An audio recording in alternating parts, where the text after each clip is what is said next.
Right, we are at one of my favourite venues in the world. Well, just outside it. But I'm with Ross from Cold Years. How you doing? I'm good. How are you? It's also my favourite venue. Is it really? Yeah, I love the Joiners. Good, I love that. It is kind of world renowned, especially when you're from Aberdeen. Yeah. I thought there would be. Is there not a Joiners in your own hometown? No, we played here a lot, and I think we come here at least once a year. And every year I come here, it just keeps getting better. It's an amazing sound system. Staff are amazing. Bar's awesome. There is something about it. It's just something special. Everyone who is involved with the Joiners lives music, I think. Yeah. I mean, most of my favourite bands have played this venue at least some point in their career, and I think it's such an iconic venue, and it's in such a beautiful place. I mean, Southampton's an incredible city, so yeah, I love it. I love that. I was kind of surprised. I thought there would have been a Joiners version, but in Aberdeen. No, we have music venues, but the council keeps closing them down because they keep letting people buy apartments above them, and then they get shut down. It's really stupid. Yeah, yes, I mean, that is... And places like this are just... They're so important. They're vital for bands. Without venues, you're not going to get any new bands.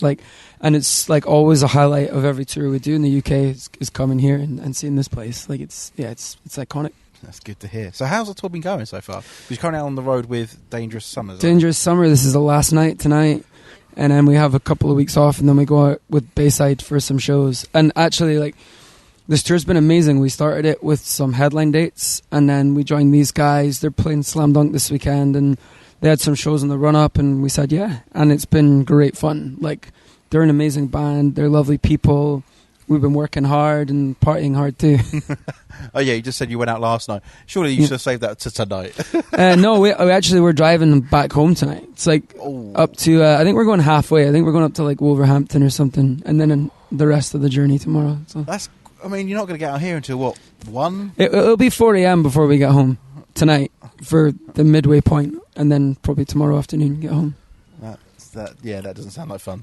It's okay. I actually really enjoy the long drives at night. It's great. That's easier. Yeah. So for people that haven't maybe heard of Cold Years before, how would you describe yourselves? Because I've read a lot, and a lot of people saying there's a lot of influence from Green Day, but I wasn't really hearing that so much. Yeah, I think I always hate it when magazines or articles do that, and they're like, "Oh, if you're a fan of this band, listen to this band." I wouldn't say that we particularly sound like anybody. We just love rock and roll. It's punk rock. It's loud. It's energetic. It's fun.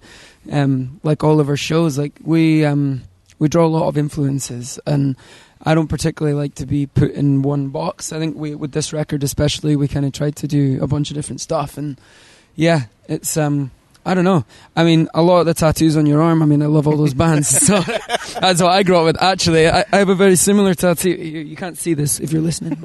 I have a trio. It's called Two. Yeah, man. Alkaline Trio, they are just one of my favourite bands of all time. I love the fact they're just really sinister when it comes to because when I've heard Blink, Offspring, everyone they're all really happy, and then suddenly Alkaline Trio popped up, and they was the sinister side of pop punk almost. Yeah, and the thing is, the music's happy, but the lyrics are not. Yeah. And I love that. I think they're one of the only bands I've ever had in my life where literally every one of their songs I can relate to a moment in my own life. When you hear the songs, it just instantly takes you back to the first time that you heard them. So yeah. I mean, what did you think of Matt Skiba in Blink? I didn't like it. Oh really? I think he should have stuck to Trio, but he's better than Tom DeLonge, so. Well, that's my opinion. That's maybe a controversial one, but he can sing better. Yeah, but I kind of liked it because I thought he brought a dark side to Blink. That record, the California one they did, that was great. I really like that album. But Blink's Blink. I still think with Blink 182, 2 albums, Take Off Your Pants, and then the self-titled, are my 2 favourite records and soundtrack to my youth. Yeah, Take Off Your Pants and Jackets is it's amazing. Just a genius album. Oh, it's incredible, and the production's amazing too. Sounds great. I think we pretty much grew up at the same sort of time then.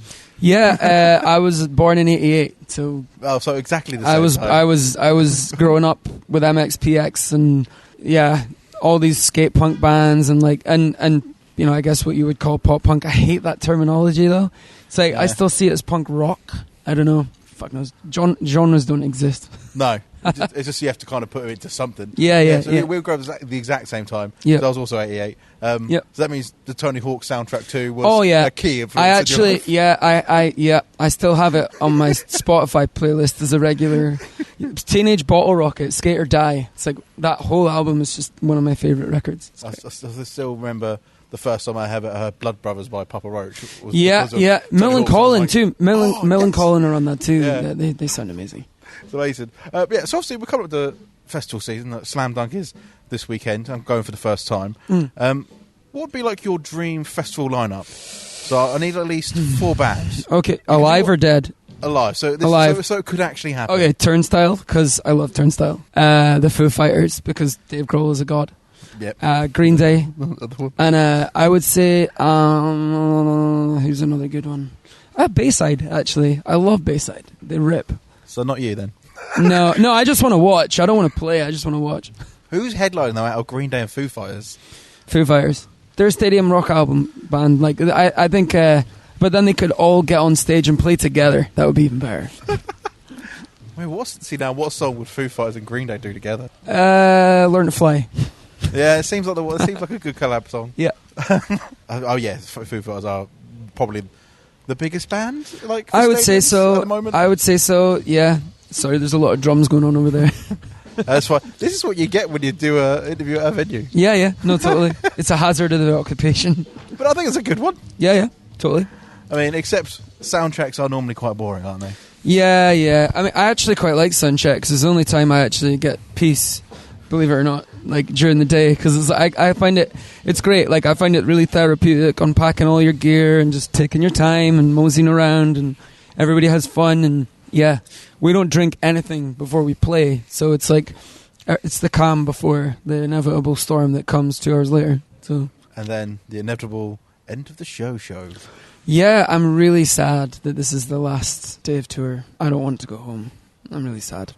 No, so when are you? So what's the next for you guys? And obviously you've got a bit of a break. Then we have a 2-week break, and we play some shows in Huddersfield and Brighton with Bayside, and then we do where is it? It's Barrowlands in Glasgow with Billy Talent, and then we take some time out. We do loads and loads and loads of European festivals this year.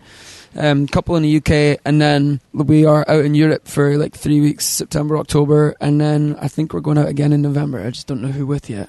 That's cool. So pretty much the last 6 months of this year are solid touring. Yeah, and it's great. It's great to have a full calendar, and I think like I missed touring so much through COVID, and when we had a couple of records come out during that time and we couldn't tour properly, it feels like the gloves are off now and like life's kind of going back to normal and bands are out touring all the time, and it's great. I love it so much. See, with the albums that were released in COVID, I've always there's so many bands released albums, and I kind of feel like they were kind of a little bit lost. Like, they never got the appreciation that they deserved. Yeah, because you never got to experience it live. Because then another album's come out since then. It's like, it's almost like we've moved on, kind of gone, we'll forget about that one. But yeah, we had like 2 records come out, and then we did like loads of touring last year in support of 2 albums because we couldn't tour like either of them really during COVID. So, but it's nice to be back in a regular circuit now. So. And obviously we've just had the recent album out as well. Yeah. So how's that been going down live? Really great. We're playing a lot of songs off the new album, and it's great fun to play and share these songs with people, because I think for me, like when you write a record and you record the record and then you've got to sit on it, I mean that whole process takes like 2 years. So then by the time you're playing them, you're kind of sick of them, but then you start playing them in front of people and you're like, oh, this is awesome, I'm in love with them again. So yeah, I always find that strange because like for a listener is like maybe like the first time they're hearing you or whatever, and they fall in love, and you're like, yeah, I've done this 100 times. Like, yeah. I mean, we rehearse a lot, so, but it's just it's great to be playing them and watching people sing them back, which kind of blows my mind a little bit. It's only been out for like a month, and like loads of people already know the words, and like the headline shows we played, like I didn't have to do much singing, so it was great. That is a perk. No. There's not another position in the band where you can kind of sit back and just go. Yeah, and I do that all the time. I'm lazy. I think actually no. I think I've seen it once where it was at Download, and with Metallica, the crowd started singing the solo to Master of Puppets to the point where you couldn't hear the guitar from the stage. That's awesome. That's so awesome. I love Metallica. The only other time I've ever seen an instrument that isn't the vocal being done by the crowd. Yeah. So it's obviously busy year. Got the album out now. When's the closest? If anyone has missed you today in Southampton, When's the closest you come? Oh, you said Brighton. Brighton, So yeah. That's probably the closest to south Yeah, again. Brighton in June with Bayside. That's close in the south. If you're around, come to the show. Although I think it might be sold out already. I don't know. I'm sorry. So you missed out again. Yeah. So if you're not here tonight, don't go to Brighton. Yeah, come down tonight and say hi. That's better. No, thank you very much. Thank for you. Awesome. Time. Have the best time tonight. Looking forward to the show because I've Thank seen you. you guys before. So Awesome. It'll be exciting to. It's going to be catch great. you. Yeah. Yeah. Thanks again. Cheers. Thank you. Cheers.